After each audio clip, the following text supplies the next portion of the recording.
এর আগের ভিডিওতে দেখেছিলাম ব্রিটিশ কাউন্সিলে কিভাবে ডেট ট্রান্সফার করতে হয়। এখন দেখাবো আরডিবিতে কিভাবে আপনারা খুব সহজে ডেট চেঞ্জ করতে পারবেন।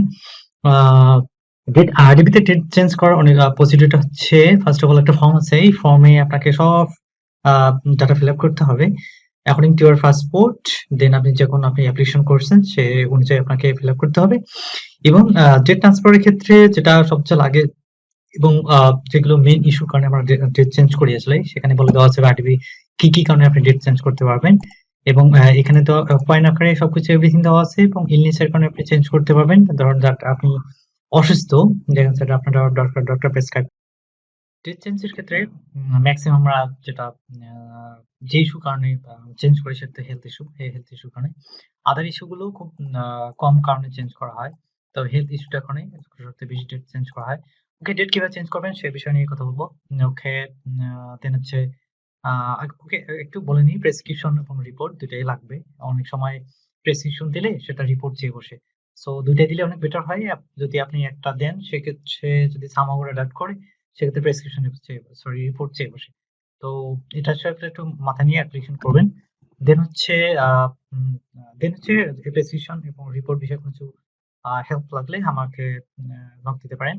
ওকে, অ্যাকচুয়ালি কিভাবে ফর্ম ফিল আপ করবেন, দেন হচ্ছে first of all check mark করে নেবেন। চেক মার্ক করার পরে নেক্সট অপশনে যাবেন। নেক্সট অপশনে পরে আপনাকে এখানে ফুল নেম দিতে হবে অ্যাকর্ডিং টু ইউর পাসপোর্ট আর এনআইডি। জাস্ট এখানে আপনার অ্যাজ পার এনআইডি আর পাসপোর্ট অনুযায়ী দিবেন। সেক্ষেত্রে আমি নামটা কপি করে নিচ্ছি লিস্ট। ওকে, আচ্ছা, আমি অ্যাকর্ডিং টু ইউর পাসপোর্ট সেক্ষেত্রে আমি এখানে জাস্ট নামটা কপি করে পেস্ট করে দিলাম। দেন ফোন নাম্বার এই জায়গা থেকে নিচ্ছি। জাস্ট আগে আমি ইনফরমেশন গুলো রেডি করে রাখছি।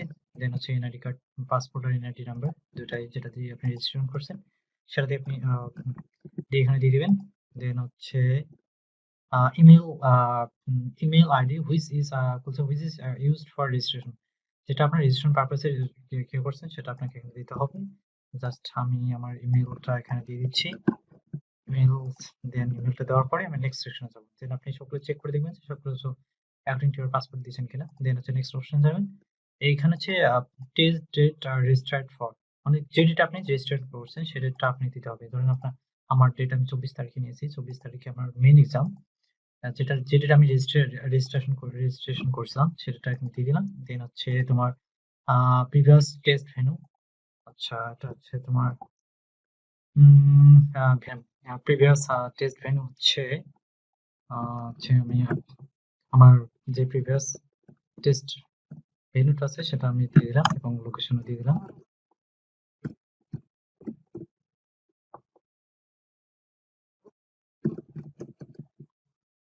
দেন হচ্ছে previous test preferred new test date. এখন আপনি নিউ ডেটটা আপনার এই জায়গায় দিবেন। নিউ ডেটটা ধরেন আপনি যদি ফেব্রুয়ারি 20 তারিখ নিলেন, দেন হচ্ছে প্রিফার্ড নিউ টেস্ট ডেট দুইটা দিতে হবে। ওকে, এখানে হচ্ছে যেহেতু এখন পেপার বেস চলতেছে, মানে পেপার বেস আছে এখন, এখন ক্ষেত্রে গেছে পেপার থেকেও কম্পিউটার বেসে যাচ্ছে। সেক্ষেত্রে ওই জন্য একটা অপশন দিয়ে যাচ্ছে প্রিভিয়াস টেস্ট ভেন্যু। দেন দেখা যাচ্ছে আপনার প্রিফার্ড নিউ ডেট দেওয়ার পরে দেন হচ্ছে তোমার এখানে প্রিভিয়াস ডেটটা চাবে আপনাদের কাছ থেকে। তো প্রিফার্ড নিউ টেস্ট ভেন্যু, আপনি ভেন্যু চেঞ্জ করতে পারবেন এখন। হ্যাঁ, এই জন্য এখানে ভেন্যু দিয়ে দিচ্ছে। যে এখন কম্পিউটার বেস সব জায়গায় তো নাই, এখন পেপার বেস থেকে অনেকে কম্পিউটার বেস যাচ্ছে।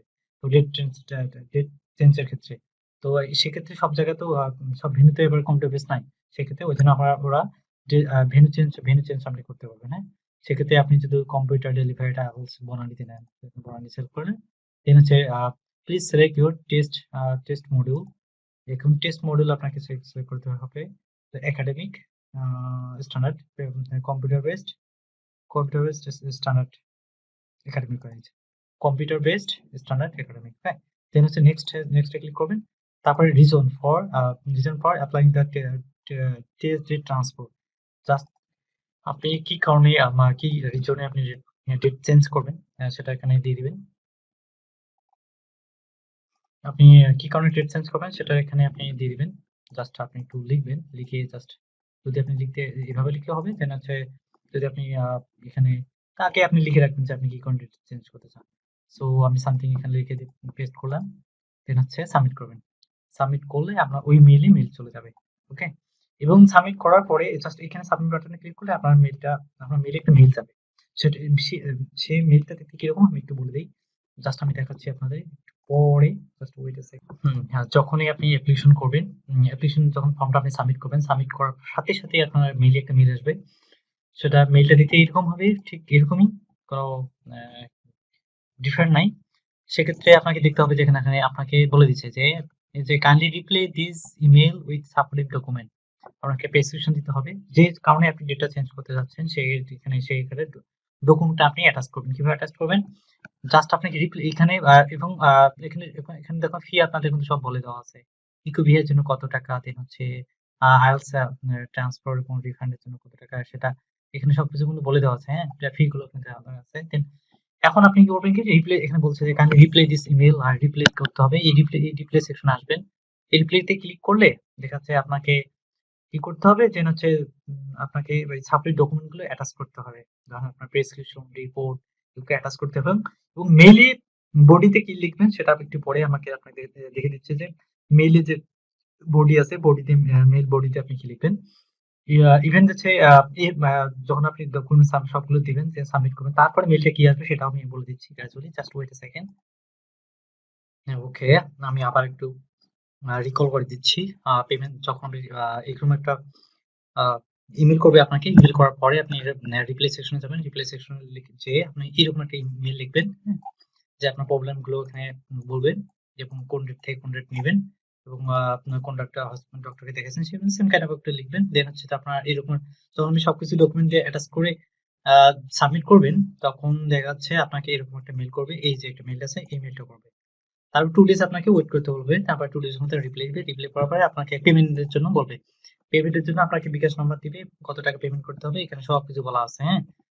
তারপরে আপনি যখন পেমেন্ট করবেন, পেমেন্ট করার পরে ইনভয়েসটা, আপনি যে ইনভয়েসটা আছে, স্ক্রিনশট আছে, সেটা স্ক্রিনশট পাঠাবেন।